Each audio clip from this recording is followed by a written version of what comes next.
नमस्कार दर्शकों, मैं हूं निधि ठाकुर और डीडी हिमाचल के इस विशेष सामयिक चर्चा में आप सभी का स्वागत है। दोस्तों, इस कार्यक्रम में हमारा आज का विषय है कृषि जगत में जैव प्रौद्योगिकी की भूमिका। और इस विषय पर चर्चा करने के लिए हमारे साथ हमारे स्टूडियोज में उपस्थित हैं डॉक्टर चारुलता शर्मा जी। आपका बहुत बहुत स्वागत है। धन्यवाद निधि, मुझे इस प्रोग्राम में आमंत्रित करने के लिए। जी बिल्कुल। और इस जी दर्शकों, आज के समय में हम जब भी बाजार सब्जियां खरीदने जाते हैं तो अक्सर हम ये पाते हैं कि हमें बेमौसमी सब्जियां बाजार में दिखाई देती हैं और हम उन्हें खरीदते हैं, पकाते हैं, उनका सेवन करते हैं। लेकिन क्या आपने कभी सोचा है कि ये बेमौसमी सब्जियां बाजार तक पहुंचती कैसे हैं और किस तरीके से इन्हें संरक्षित किया जाता है और साथ ही साथ इनका हमारे शरीर पर क्या प्रभाव पड़ता है? तो आज हम इन्हीं बातों पर चर्चा करेंगे। सबसे पहले तो चारुलता शर्मा जी, हम ये जानना चाहेंगे कि बायोटेक्नोलॉजी क्या है और इसकी ब्रांचेस कितनी हैं? देखिए निधि जी, बायोटेक्नोलॉजी क्या है, अगर मैं आपको ये बताना चाहूँ तो बायोटेक्नोलॉजी जो है वो एक बहुत ही वास्ट डिसिप्लिन मैं कहूँगी, लेकिन कुछ नया नहीं है। हालांकि मैं ये बोलना चाहूँगी कि अभी कुछ पिछले 2 दशकों से ये बहुत सुनने में आता है, biotechnology, agriculture biotechnology, medicinal biotechnology, plant biotechnology, लेकिन कुछ भी नया नहीं है। आपने दही जमाना सुना होगा, हमारी नानी दादी कब से जमाती आ रही है। बिल्कुल, हाँ जी। आपने बियर, फर्मेंटेशन, चीज़ बनना, पनीर बनना, ये सब सुना होगा। और ये बहुत ही पुरानी तकनीकें हैं, बहुत ही पुराने समय से होते आई हैं। तो ये भी बायोटेक्नोलॉजी है। और आजकल जो नई नई फसलें जो जिनके अंदर हम जीनों कहीं और से जीन को उठा के और किसी और ऑर्गेनिज्म में हम डाल देते हैं, वो भी बायोटेक्नोलॉजी है। तो अगर कहें बायोटेक्नोलॉजी एक पुरानी साइंस है और इसमें जो बदलाव आते आते इसका एक मॉडर्न स्वरूप हो गया है। तो बायोटेक्नोलॉजी को हम अगर डिफाइन करना चाहें तो ये साइंस की वह फील्ड है जिसमें हम किसी भी लाइव जो ऑर्गेनिज्म है उसके जीन के साथ, उसके गुणसूत्र के साथ, डीएनए के साथ इंजीनियरिंग बदलाव करते हैं, जो कि ह्यूमन वेलफेयर के लिए हम इस तकनीक का इस्तेमाल करते हैं। तो बायोटेक्नोलॉजी को हम क्या कहेंगे, अगर आज के समय में देखा जाए कि जब हम एक ऑर्गेनिज्म के जेनेटिक कॉम्पोजिशन को बदलाव करते हैं, एक नए ऑर्गेनिज्म के रूप में देखते हैं जो कि हमारे ह्यूमन वेलफेयर में हो, तो इसको हम बायोटेक्नोलॉजी बोलेंगे। और आपने इसकी ब्रांचेस की बात पूछी है, तो जैसा कि मैंने बोला कि एक बहुत विविध जो साइंस है, इसमें हमारी molecular biotechnology, microbiology, plant biotechnology, industrial biotechnology, molecular genetics, bioinformatics, ये सभी जो डिसिप्लिन है, ये जो सभी साइंस है, इसका कहीं ना कहीं बायोटेक्नोलॉजी में समावेश होता है। और जैसे कि हम इंद्रधनुष की बात करें कि उसमें 7 रंगों का समावेश है, लेकिन वो सफ़ेद रंग दिखता है, तो इसी प्रकार जो हमारी बायोटेक्नोलॉजी है वो भी 7 रंगों की तरह अलग अलग रंगों के नाम पे, जैसे रेड बायोटेक्नोलॉजी है, जिसमें कि हमारे जो आर्टिफिशियल ऑर्गन्स बनाना, मेडिसिन बनाना, जैसे कि वो सब चीज़ें रेड बायोटेक्नोलॉजी में हम कहेंगे। ग्रीन बायोटेक्नोलॉजी जिसमें जो एग्रीकल्चर से रिलेटेड, जैसे हर्बिसाइड रेजिस्टेंस प्लांट हैं, जिसमें हम यील्ड प्लांट्स की बढ़ाते हैं, वो सब ग्रीन बायोटेक्नोलॉजी में आता है। ब्लू बायोटेक्नोलॉजी जैसे हम हमारा जो सी ऑर्गेनिजम्स हैं उनमें जो हम मॉडिफिकेशंस करते हैं, वो सभी साइंस ब्लू बायोटेक्नोलॉजी में आएंगी। गोल्डन बायोटेक्नोलॉजी, येलो बायोटेक्नोलॉजी जैसे हमारा जो आजकल हम ऑयल हम कंज्यूम करते हैं, उसमें वो mono unsaturated fatty acid, poly unsaturated fatty acids हैं, तो इनकी हम कॉम्पोजिशन में फेरबदल करते हैं। ये हमारी येलो बायोटेक्नोलॉजी में आएगी। गोल्डन जो बायोटेक्नोलॉजी, वो जो हमारा बायोइन्फॉर्मेटिक, जो हमारी इन सिलिको सारी साइंस होती है, उसको हम गोल्डन बायोटेक्नोलॉजी के रूप में देखते हैं। तो बायोटेक्नोलॉजी एक विविध साइंस है जिसमें अलग अलग साइंस का, अलग अलग टेक्नोलॉजीज का समावेश है। तो बायोटेक्नोलॉजी जब हमारी खेती बाड़ी से जुड़ी तो उसने काफ़ी क्रांति ला दी है। तो ये एग्रीकल्चरल बायोटेक्नोलॉजी है क्या और इसने हमारे किसानों की मदद किस तरह से की है? देखिए, अगर हम स्पेसिफिकली एग्रीकल्चर बायोटेक्नोलॉजी की बात करें तो एग्रीकल्चर बायोटेक्नोलॉजी में कि जब हम बायोटेक्नोलॉजी साइंस का, जब हम जैव प्रौद्योगिकी का हम हमारी कृषि में समावेश करते हैं, तो उसको हम एग्रीकल्चर बायोटेक्नोलॉजी बोलेंगे। अब जैसे इसमें एग्रीकल्चर बायोटेक्नोलॉजी में मैं बताना चाहूँगी कि आजकल जैसे हमारे फल या सब्जियां हैं, पहले फल सब्जियां 1-2 दिन में खराब हो जाते थे, और जैसा कि आपने शुरू में कहा कि बेमौसमी हम सब्जियां हमारे शेल्फ तक आती हैं, तो वो कैसे आती हैं? वो सब ये बायोटेक्नोलॉजी की देन है। हमारा पहले टमाटर था वो 2-3-4 दिन में खराब हो जाता था। अब वैज्ञानिकों ने एक फ्लेवर सेवर टोमेटो बनाया। फ्लेवर सेवर टोमेटो में क्या है, जिसकी शेल्फ लाइफ है वो बहुत लंबी है, जो कि 15 दिन तक भी बहुत ज़्यादा पकता नहीं है और ख़राब नहीं होता है। उसका टेस्ट एनहांस हुआ है, उसमें शुगर की कॉम्पोजिशन ज़्यादा आई है। तो ये एक बहुत ही सक्सेसफुल बायोटेक्नोलॉजी का एग्जाम्पल है। इसके अलावा हम बात करें गोल्डन राइस जो है, गोल्डन राइस एक जैसे हमारे जो राइस था उसमें विटामिन ए की डेफिशिएंसी थी। हमारे आप वर्ल्ड में देखें जो बहुत सारी कंट्रीज़ हैं वो राइस कंज्यूमर हैं, सबसे ज़्यादा जो खाने में इस्तेमाल होता है वो राइस होता है। तो राइस में हमारे क्या था, विटामिन ए की बहुत ज़्यादा डेफिशिएंसी थी। तो वैज्ञानिकों ने क्या किया, 2 जीन इधर से लिए 2 जीन उधर से लिए और उनको चावल के अंदर ट्रांसफ़र कर दिया। चावल के अंदर ट्रांसफ़र करने से चावल के अंदर जो है एंडोस्पर्म में, चावल के बीज में, दाने में विटामिन ए की प्रोडक्शन शुरू हो गई। तो ये गोल्डन राइस का एग्जाम्पल है, ये भी हमारा कृषि के अंदर आता है। अब हमारा मैं जो इंडिया की बात करूं स्पेसिफिकली, बीटी कॉटन आपने सुना होगा, क्योंकि इंडिया में जो है इंडिया बीटी कॉटन के आने के बाद इंडिया एक्सपोर्टर बन चुका है, और जो 90% कॉटन इंडिया में जो उगाया जाता है वो बीटी कॉटन उगाया जाता है। इसमें क्या था, जो हमारा कपास था उसमें कीड़े लग जाते थे, बॉलवर्म, इस टाइप के जो आर्थ्रोपोडा के क्लासिफिकेशन के कुछ कीड़े थे, वो उसको बहुत खाते थे और प्रोडक्शन बहुत कम रहती थी, जो होता था वो अच्छा नहीं होता था। तो हमने क्या किया, वैज्ञानिकों ने क्या किया, बेसिलस थुरिंजेंसिस एक बैक्टीरिया है, उससे एक जीन उठाया और कॉटन के प्लांट में ट्रांसफ़र कर दिया with the help of genetic engineering या फिर बायोटेक्नोलॉजी की हेल्प से। तो क्या हुआ, प्लांट के अंदर ही एक ऐसा टॉक्सिन बनना शुरू हो गया, जो कि जब कीड़ा उस प्लांट को खाएगा तो उसकी जो कीड़े की जो है इंटेस्टाइन, गट है, जो वो रप्चर हो जाएगी, फट जाएगी और कीड़ा वहीं मर जाएगा, तो वो खा नहीं पाता प्लांट को, तो हमारा प्लांट सेव हो गया। तो इंडिया जहाँ पे मतलब कॉटन का एक्सपोर्टर बन गया, और जो 90% कॉटन है इंडिया में वो बीटी कॉटन उगाया जाता है। और भी बहुत सारे जो फसलें हैं, जैसे मस्टर्ड है, वो बिल्कुल रेडी है, जो बायोटेक मस्टर्ड हमारी आने वाली है वो बिल्कुल तैयार है। बीटी ब्रिंजल पे हमने काम किया।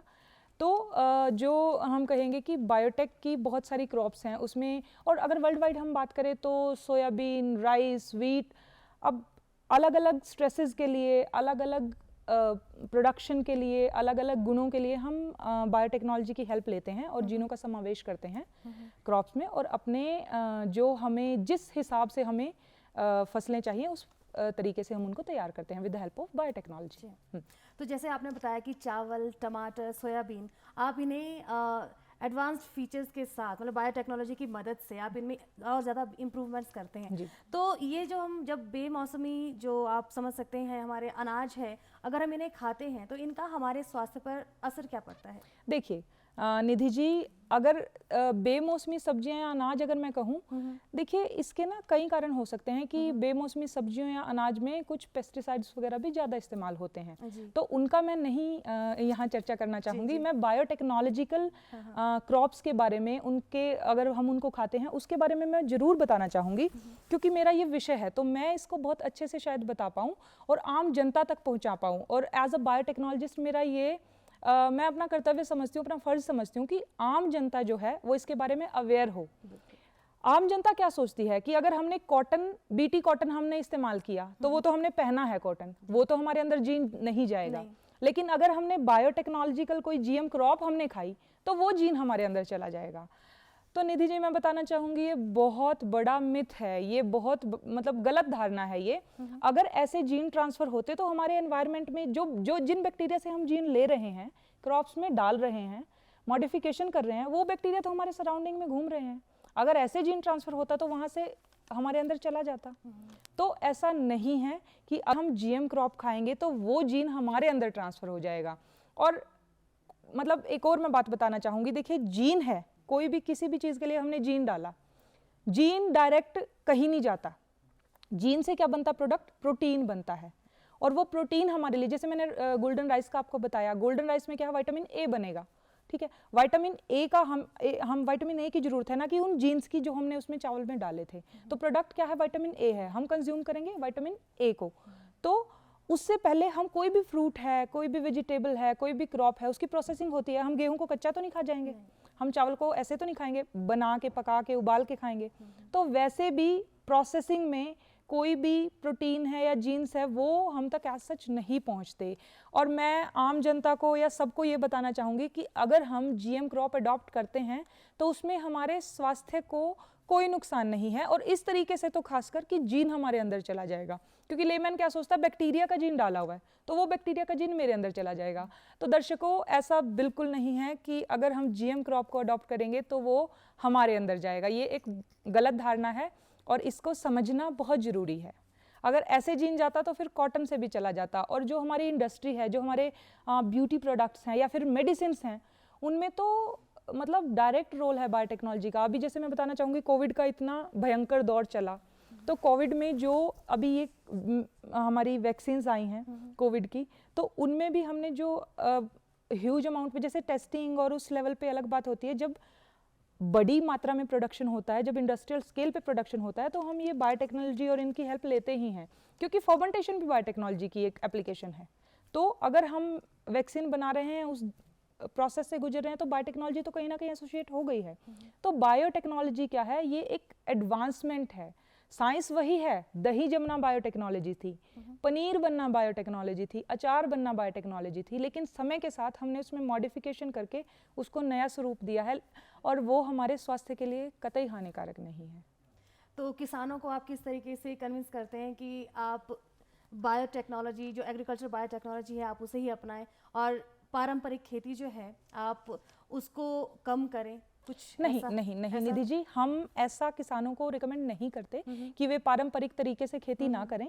देखिए, पारंपरिक जो खेती है उसका भी बहुत हमारे जो पारिस्थितिकी है उसमें बहुत एक अहम रोल है, ठीक है। उसके साथ साथ हम नई टेक्नोलॉजीज़ को अडॉप्ट करें। और किसानों को हमारा एक बायोटेक किसान करके एक पोर्टल है, जो कि गवर्नमेंट ऑफ इंडिया का डिपार्टमेंट ऑफ बायोटेक्नोलॉजी का पोर्टल है, जिसमें कि हम विभिन्न संस्थानों के थ्रू, कृषि विज्ञान केंद्रों के थ्रू, एग्रीकल्चर जो यूनिवर्सिटीज़ हैं, बायोटेक्नोलॉजी डिपार्टमेंट्स हैं, उनके थ्रू हम किसानों से डायरेक्ट कनेक्ट होते हैं, किसानों से जुड़ते हैं और हम किसानों को बताते हैं कि बायोटेक्नोलॉजी से जो क्रॉप्स, जैसे अब आपने एक क्वेश्चन पूछा कि इसका हमारे स्वास्थ्य पर क्या प्रभाव पड़ेगा, या तो सभी को कहीं ना कहीं ये डर है कि ये जीन हमारे अंदर चले जाएंगे। तो हम किसानों को ये बताते और समझाते भी हैं कि ऐसा नहीं है, और उनको जो नई नई किस्में या नई नई, जैसे जो हमारी मोस्ट ऑफ द क्रॉप्स की नई किस्में आती हैं, वो ट्रेडिशनल जो ब्रीडिंग है उन मेथड से आती हैं। तो कहीं ना कहीं उन मेथड्स के साथ भी हम बायोटेक्नोलॉजिकल एप्लीकेशंस को जोड़ते हैं कि हमने क्रॉसिंग तो जो करवाई है वो ट्रेडिशनल जो जेनेटिक्स है उससे करवाई, लेकिन आगे उसकी टेस्टिंग मार्कर असिस्टेड सिलेक्शन की हेल्प से की। तो कहीं ना कहीं बायोटेक्नोलॉजी तो उसमें भी जुड़ी हुई है, और हम किसानों से अपनी ये जो किसान, जो बायोटेक किसान है, इसके माध्यम से हम जुड़ते हैं, अलग अलग कृषि विज्ञान केंद्रों के माध्यम से जुड़ते हैं और किसानों को समय समय पर अवगत कराते हैं कि उनको जो बायोटेक्नोलॉजिकल प्रोडक्ट्स हैं उनको अडॉप्ट करना चाहिए और उनका हमारे स्वास्थ्य पर या एनवायरनमेंट पर कोई नुकसान नहीं है, कोई डायरेक्ट नुकसान नहीं है। लेकिन जैसे जब हम बायोटेक्नोलॉजिकल क्रॉप्स का रेगुलेशन और उन चीज़ों में देखते हैं तो कुछ सुपरवीड्स और उस तरीके से हम देखते हैं, लेकिन धीरे धीरे प्रॉपर टेस्टिंग होती है किसी भी चीज़। अब आप ये देखिए कि कोई भी चीज़ है ऐसे डायरेक्ट बाजार में नहीं लाई जाती। अब कोविड वैक्सीन की बात करें, पहले कितने दौर पे ट्रायल हुए हैं, तब उसका टीका मार्केट में आया, तब हमें लगा है। तो इसी प्रकार अगर कोई जीएम क्रॉप है, जैसे हमने बीटी ब्रिंजल बनाया, जैसे हमने बीटी कॉटन बनाई थी, वैसे ही हमने बैसिलस thuringiensis से जीन लेके बैंगन में डाला, लेकिन वो कहीं ना कहीं कुछ ट्रायल्स में या कुछ बैरियर्स पे सफल नहीं हो पाया, तो इसलिए हमने उसको फूड चेन में हम नहीं लेके आए। तो ऐसा नहीं है, रेगुलेशन के थ्रू हम लाते हैं और किसानों को समय समय पर इसकी जानकारी भी देते हैं। तो किसान जो एग्रीकल्चर बायोटेक्नोलॉजी है, मतलब आपका कहने का है वो इसकी ओर आकर्षित हुए हैं, जरूर हुए हैं, क्योंकि जो जैसे मैंने आपको बताया कि जो बीटी कॉटन है, पहले ट्रेडिशनल कॉटन की क्रॉप्स उगाई जाती थी और इंडिया की जो कॉटन की प्रोडक्शन थी वो बहुत कम थी, लेकिन जैसे 2002 से बीटी कॉटन हमारी मार्केट में आया है, अब 90% ऑफ द जो कॉटन ग्रोइंग जोन है वो बीटी कॉटन उसमें ग्रो होता है और किसानों को पता है।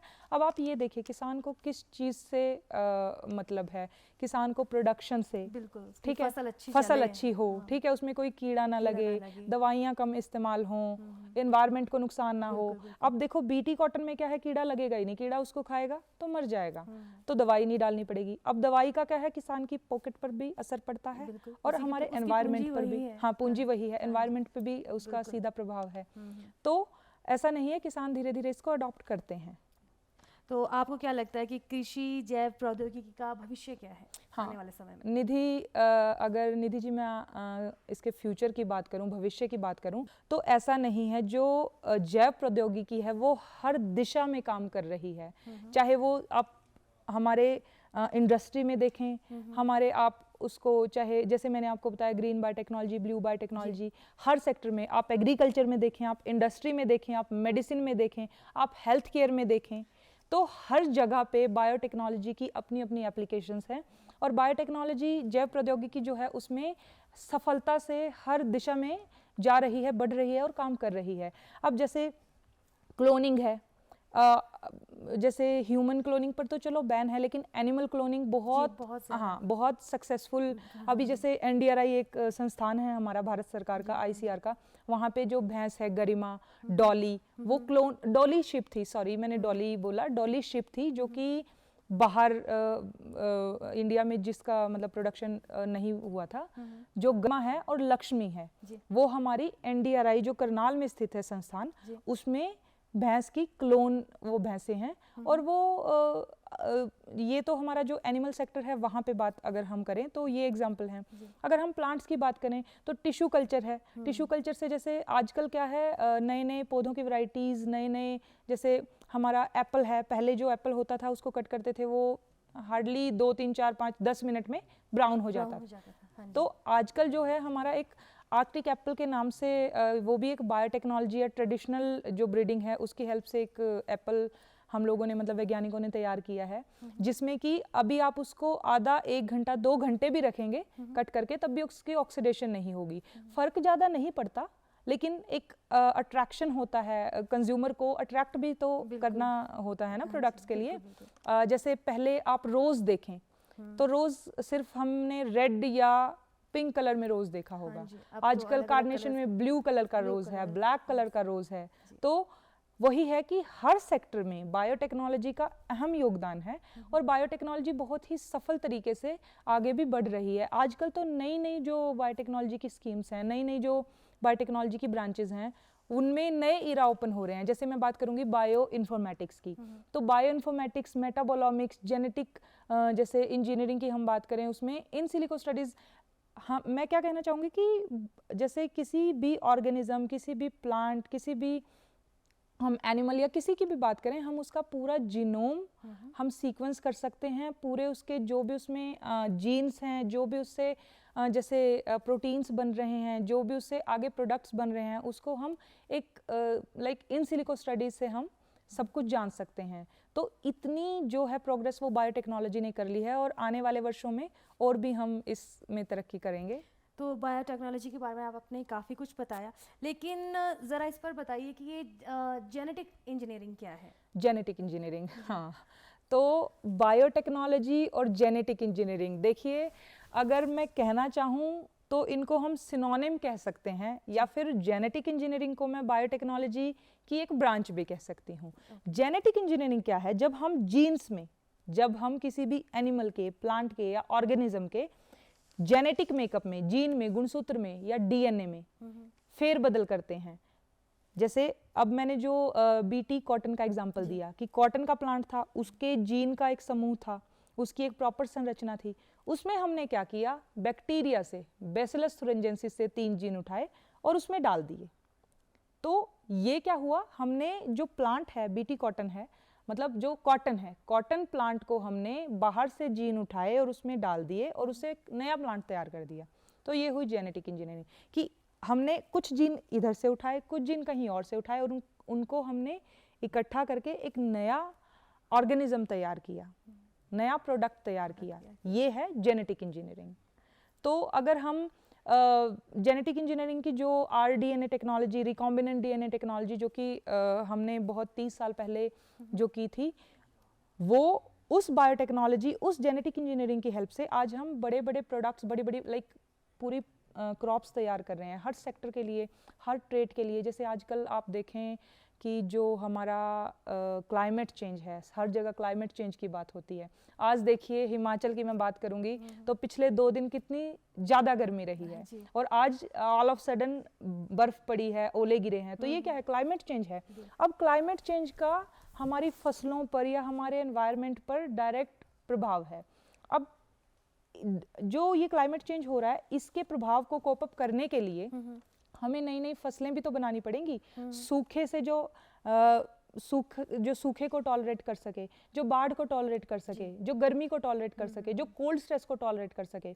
तो हमने ऐसे मतलब हर स्ट्रेस के लिए, हर्बिसाइड, पेस्टिसाइड, इन सब के लिए हमने अलग अलग जो जो हमारा स्ट्रेस था, उस स्ट्रेस के लिए जो जो फसल पे प्रभाव डाल रहा था, उसके हिसाब से हमने नई नई क्रॉप्स तैयार की हैं। तो क्या गवर्नमेंट द्वारा कोई ऐसी स्कीम्स चलाई जा रही हैं एग्रीकल्चर बायोटेक्नोलॉजी को और ज़्यादा पॉपुलर करने के लिए? क्या कुछ है ऐसा? देखिए निधि जी, एक तो मैंने बायोटेक किसान आपको बताई स्कीम, जो कि डिपार्टमेंट ऑफ बायोटेक्नोलॉजी की है। इसके अलावा जो डिपार्टमेंट ऑफ बायोटेक्नोलॉजी है वो हर साल नेट कंडक्ट करवाती है, जिसमें बच्चों को, जो स्टूडेंट्स हैं उनको कुछ जैसे स्टाइफंड भी मिलता है। जो बायोटेक्नोलॉजी एजुकेशन है, एग्रीकल्चर बायोटेक्नोलॉजी है या बायोटेक्नोलॉजिकल एजुकेशन है, उसको प्रमोट करने के लिए। इसके अलावा जैसे भारत सरकार ने अलग अलग यूनिवर्सिटीज़ में, कॉलेजेस में, संस्थानों में बायोटेक्नोलॉजी की जो एजुकेशन है उसको प्रमोट किया है कि स्टूडेंट्स बायोटेक्नोलॉजी को ऑप्ट करें और इसमें अपना भविष्य बनाएं। और अगर हम बात करें बायोटेक्नोलॉजी में भविष्य की, तो जो बायोटेक्नोलॉजी की शिक्षा ग्रहण करते हैं विद्यार्थी, उनके लिए अलग अलग स्कोप हैं। उनके लिए इंडस्ट्री में स्कोप हैं, उनके लिए टीचिंग में स्कोप हैं, उनके लिए रिसर्च में स्कोप हैं। तो भारत सरकार है जो बायोटेक्नोलॉजी को प्रमोट करने के लिए अलग अलग लेवल पे काम कर रही है। और अगर स्टूडेंट्स बायोटेक्नोलॉजी को ऑप्ट करते हैं, इसमें पढ़ाई करते हैं, तो इसके लिए उनके पास बहुत सारे सफल करियर ऑप्शन भी हैं।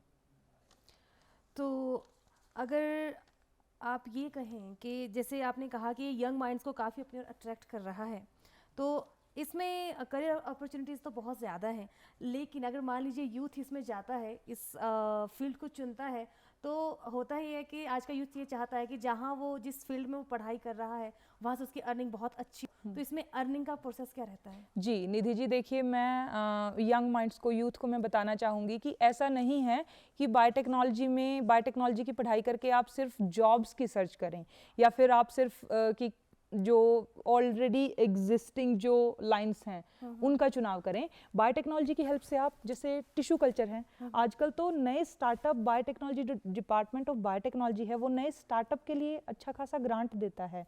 जैसे माइक्रो प्रोपेगेशन है, ये क्या है? टिश्यू कल्चर बायोटेक्नोलॉजी की एक एप्लीकेशन है।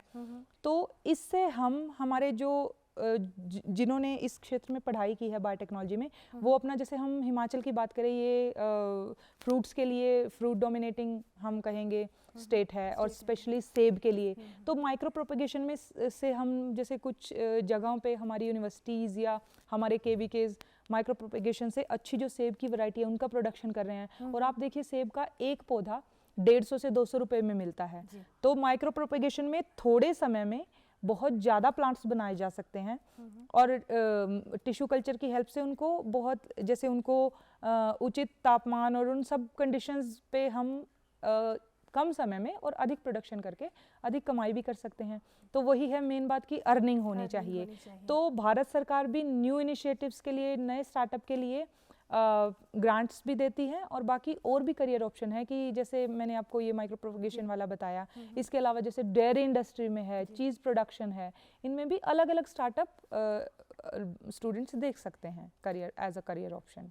तो जैसे कि अब हमारा समय हो चला है, तो जाते जाते आप क्या संदेश देना चाहेंगे हमारे किसानों को, हमारे यूथ को, कि एग्रीकल्चर बायोटेक्नोलॉजी में वो अपना भविष्य किस तरह से संवार सकते हैं? हाँ जी निधि जी, तो मैं हमारे किसान भाइयों को, किसान मित्रों को, और जो यंग माइंड्स हैं, जो यूथ है इंडिया का, उसको मैं यही बताना चाहूँगी कि बायोटेक्नोलॉजी, पहले तो अपना माइंडसेट चेंज करना होगा कि बायोटेक्नोलॉजी से जो हम प्रोडक्ट्स बना रहे हैं उसका हमारे स्वास्थ्य पर हानिकारक प्रभाव है, उसको अडॉप्ट करें और उसमें अपना करियर बनाएं। तो दर्शकों, इन्हीं जानकारियों के साथ आज का ये कार्यक्रम समाप्त करने की इजाज़त दीजिए। आपसे अगली बार फिर मिलेंगे, तब तक के लिए नमस्कार।